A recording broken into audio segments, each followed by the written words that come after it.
Pemirsa, pemerintah memutuskan untuk mengimpor gula kristal putih atau GKP sebanyak 991 ribu ton. Untuk mengulas lebih dalam, kita terhubung dengan pengamat ekonomi pertanian, Bapak atau Profesor Dwi Andreas Santoso. Prof. Dwi, selamat siang waktu Indonesia. Selamat tengah malam, Mas. Waktu Terima New York. kasih sudah bergabung bersama kami langsung dari New Ya, York. Oke, Prof, ya. tanggapan pertama dengan adanya stok gula menipis ini.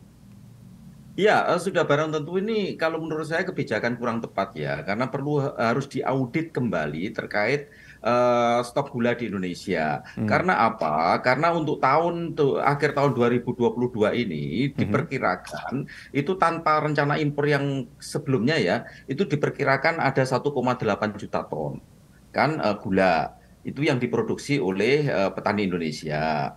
Lalu kemudian kalau ditambahkan dengan produksi tahun 2023, kita ada stok 2,5 juta ton. Kalau ada Hmm. stok 2,5 juta ton, lalu ngapain impor, kan? Jadi ini pertanyaan besarnya. Impor ini ya sesungguhnya untuk apa dan untuk kepentingan siapa? Ini pertanyaan besar.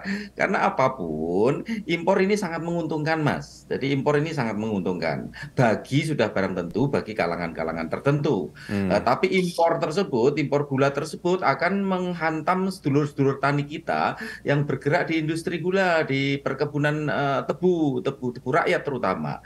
Jadi saya mohon tolong dihitung kembali lah, diaudit lagi apakah betul kita perlu impor untuk gula kristal putih sebesar itu untuk tahun Hmm. 2023. Apalagi perkiraan saya produksi tahun 2023 meningkat loh, Mas. Jadi itu. Oke. Sebenarnya kalau kita kemudian, seperti tadi Prof sempat sampaikan, ini kemudian akan menghantam teman-teman petani kita. Sebenarnya apa pengaruh utama yang paling akan terasa bagi para petani kita? Ya, sudah barang tentu akan menurunkan harga gula kan. Harga gula di tingkat konsumen akan tertekan. Ketika harga gula di tingkat konsumen tertekan, sudah barang tentu akan menekan juga harga gula di tingkat produsen, di tingkat petani, HPP petani akan tertekan. Jadi itu apalagi kalau impornya nanti berlebihan, kan? Mhm. Jadi ini saya kira yang perlu diperhatikan dan harus juga diingat bahwa impor yang terbesar kita sebenarnya bukan gula kristal putih, tapi gula rafinasi, Oke. GKR kan.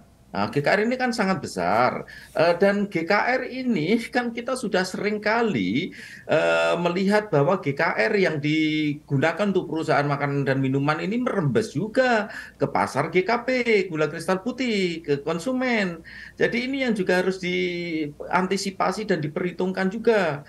Jadi ini dampaknya akan double ke petani kita dan sudah barang tentu ini bertentangan. Barusan saja bulan lalu saya diundang di National Sugar Summit bahwa Indonesia mau bercita-cita swasembada. Bagaimana bisa swasembada kalau kita tidak betul-betul memperhatikan kepentingan petani-petani tebu rakyat kita. Jadi itu. Oke, ada yang menyatakan sebelumnya bahwa angka produksi kita itu masih jauh di bawah total kebutuhan gula nasional saat ini. Benarkah demikian menurut analisa Anda, Prof?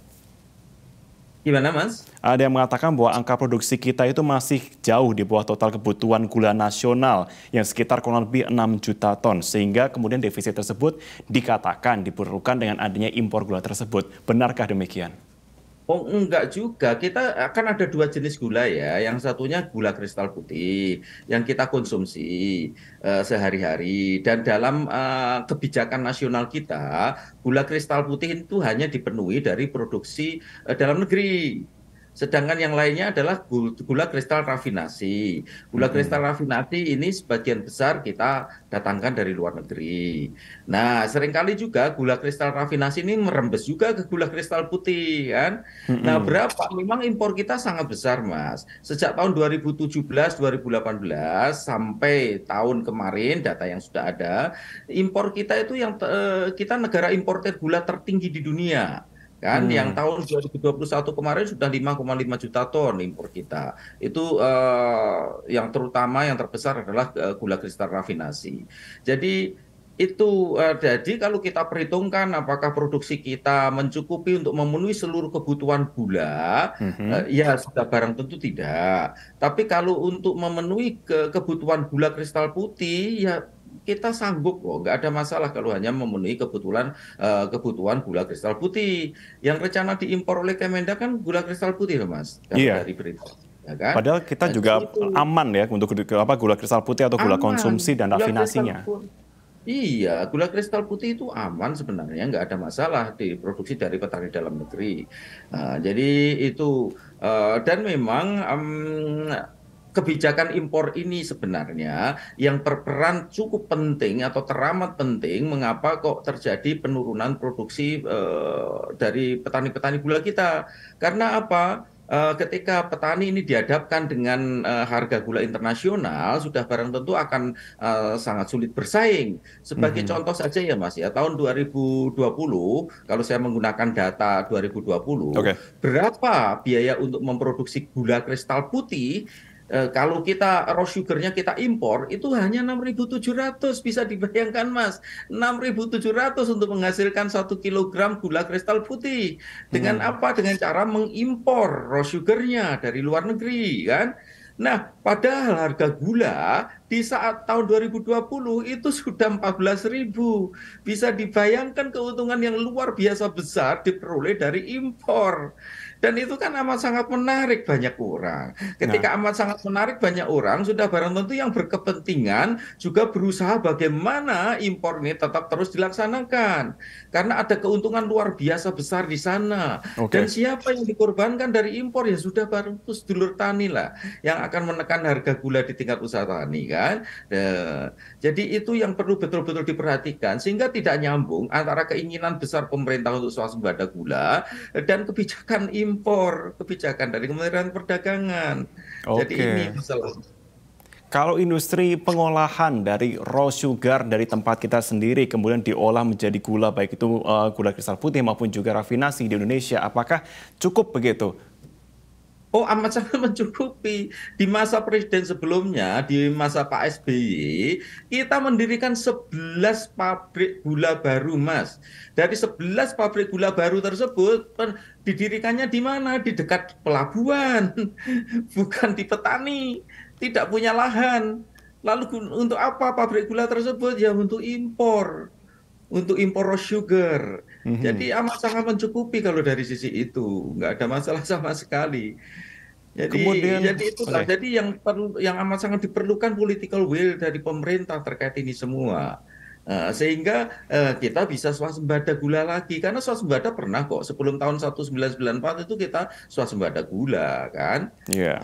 Tapi setelah bahkan pada saat itu mencukupi untuk kedua konsumsi tadi untuk perusahaan mamin makanan minuman dan juga untuk konsumsi gula secara langsung kan GKP. Jadi itu sebenarnya sih mampu. Dan kapasitas itu ada. Hanya Mhm. antara kehendak pemerintah dengan kebijakan yang dilakukan, terutama kebijakan impor ini nggak nyambung. Sehingga harga petani semakin tertekan. Akibatnya apa? Petani malas nanam tebu. Kalau petani malas nanam tebu, dari mana perusahaan Berkurang, gula mendapatkan sumber bahan bakunya kan? Akhirnya betul. dari impor lagi. Itu dah celakanya. Prof Dwi, terakhir, ini kan Ya. sudah ditekan, sudah diputuskan ya bahwa ini oke akan impor 991.000 ton begitu. Kemudian apa yang harus dilakukan saat ini? Paling tidak dalam jangka dekat agar tentunya juga teman-teman petani ini juga tidak kemudian semakin tertekan dan paling tidak ada bentuk yang lebih paling tidak menguntungkan sedikit bagi para teman-teman petani. Ya sudah barang tentu usulan kami kan ya ditinjau ulang lah ya terkait masalah impor ini, audit kembali data yang ada karena data di kami itu tahun 2023 ini dari teman-teman Asosiasi Petani Tebu Rakyat Indonesia juga itu ada sekitar stok 2,5 juta ton tahun 2023. Bahkan kalau menurut perkiraan saya ini akan meningkat kan tidak lebih dari 2,5 juta ton. Mhm. Lalu untuk apa? Itu sudah amat sangat mencukupi untuk kebutuhan gula kristal putih kita. Kenapa kok saya nyatakan meningkat? Karena iklim tahun 2023 ini amat sangat menguntungkan untuk petani-petani tebu. Jadi diawali dengan musim basah, lalu terakhir setelah ketika masa panen nanti mulai masuk musim kering, mulai masuk El Nino. Jadi ini amat sangat menguntungkan dan saya pastikan bahwa produksi tebu nasional kita akan meningkat. Oke, Jadi ini Mas, jadi mohon ditinjau ulang lagi, diaudit betul kita harapkan datanya ya. benar atau tidak gitu kan. Itu. Baik, terima kasih banyak. Kita harapkan benar-benar ini bisa Ya, menjadi pertimbangan ke depan juga. Tidak hanya untuk ya, komoditas dari gula kristal putih, namun juga beberapa komoditas lainnya juga. Terima kasih pengamat ekonomi pertanian ya. Profesor Dwi Andreas Santosa sudah bergabung bersama dengan kami. Terima kasih, Prof. Sama-sama Mas Martin.